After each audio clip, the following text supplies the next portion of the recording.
I'm your host, Ellen Gormley, and it's Friday. Yay for Friday. Yay for Friday. I would say that this week went fast, but it just felt like one really, really long day.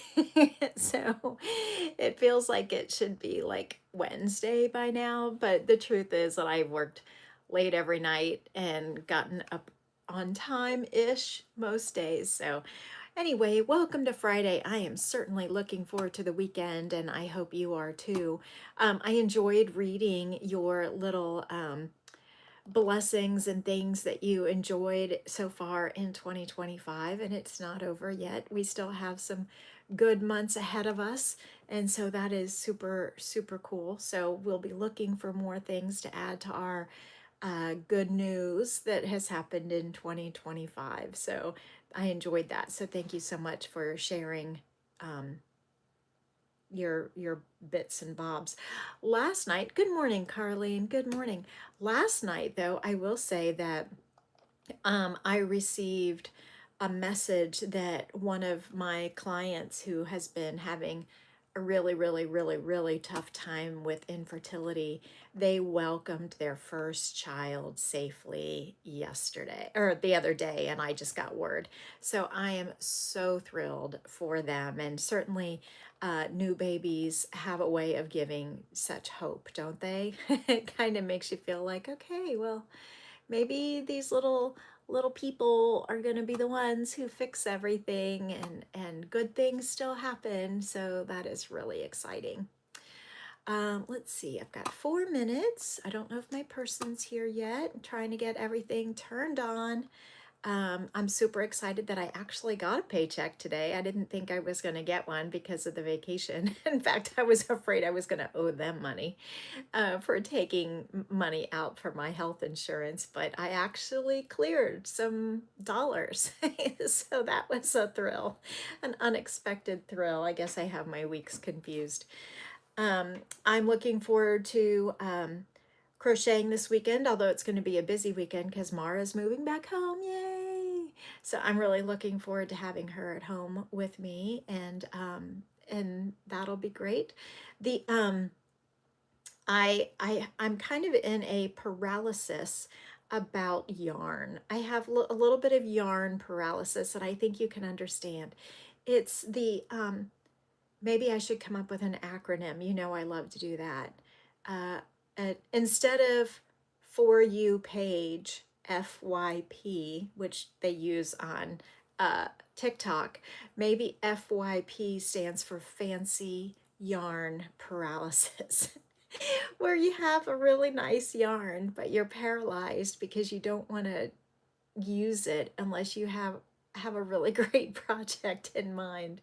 So I have fancy yarn paralysis for several yarns in my stash, and I think it would be nice to find a way to break out of FYP, fancy yarn paralysis, and get into productivity mode because, um, I'm sure my fancy yarn, if it had emotional feelings, would feel a little left out. Why does all the cheap stuff get used when it's sitting there gorgeous and high quality? It's, why is it a wallflower instead of, Bella the Ball? So I think part of my 2026 seize the day kind of plan. What's crochet? Okay.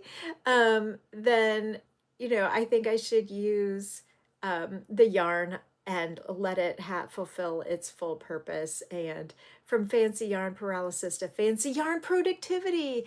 Absolutely. Okay.